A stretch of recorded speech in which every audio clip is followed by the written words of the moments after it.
Découvrez un extrait exclusif de ce livre audio et profitez d'un essai gratuit sur Audible via le lien dans la description.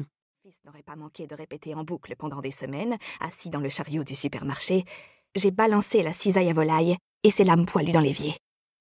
Aux alentours de la 47e sonnerie, l'appel a basculé sur la messagerie. « Véronica, salut, c'est Finlay. J'espère que tout va bien. » Le ton était gentil, au cas où Véro aurait péri pendant la nuit, broyé dans un carambolage routier ou brûlé vive dans un incendie.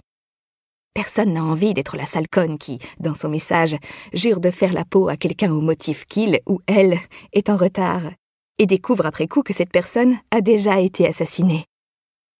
Je t'attendais à 7h30 pour pouvoir filer à mon rendez-vous en ville, mais bon, j'imagine que ça t'est sorti de la tête. Cette petite note enjouée, en fin de phrase, suggérait que ce n'était pas grave, que je ne lui en voulais pas. Mais c'était grave, et je lui en voulais. « Si tu as ce message, rappelle-moi. S'il te plaît, » ai-je ajouté in extremis, parce que mes enfants regardaient et qu'on mettait toujours un point d'honneur à ne pas oublier les « s'il te plaît » et les « merci ».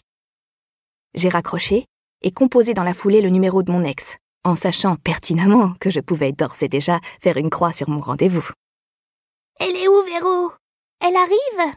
a demandé Delia en triturant son ouvrage, puis en fronçant les sourcils à la vue de ses doigts rouges et collants. « Je ne sais pas. » Véro aurait probablement pris Delia sur ses genoux et, en 2 coups de peigne, transformé ce carnage en une coiffure tendance. Ou l'aurait dissimulé sous une tresse. J'étais à peu près sûre que toute tentative similaire de ma part ne ferait qu'empirer la situation. « Tu peux pas appeler tante Amy ?»« Tu n'as pas de tante Amy. »« Si, c'était la sœur de Teresa à l'université. Elle pourra arranger mes cheveux. Elle a étudié la cométologie. » Tu veux dire la cosmétologie. Et non, même si Teresa et elle faisaient partie de la même sororité, ça ne fait pas d'elle votre tante Amy. « Est-ce que tu appelles papa, là ?»« Oui. » Il sait réparer les choses, lui. J'ai plaqué sur mes lèvres un sourire crispé. Steven savait aussi les briser. Il savait briser les rêves, par exemple, et les vœux de mariage. Mais plutôt que distiller mon venin, j'ai serré les dents car, à en croire les pédopsychiatres, dire du mal de votre ex devant vos enfants n'est pas très sain. Et le bon sens vous souffle que ce serait contre-productif, alors même que vous attendez qu'il décroche son téléphone pour les lui refourguer. « Papa, il fait avec du gaffeur !» a insisté Delia en me poursuivant dans la cuisine. J'ai lâché dans l'évier les assiettes sales du petit déjeuner et ma santé mentale avec. Tu veux dire du gaffer?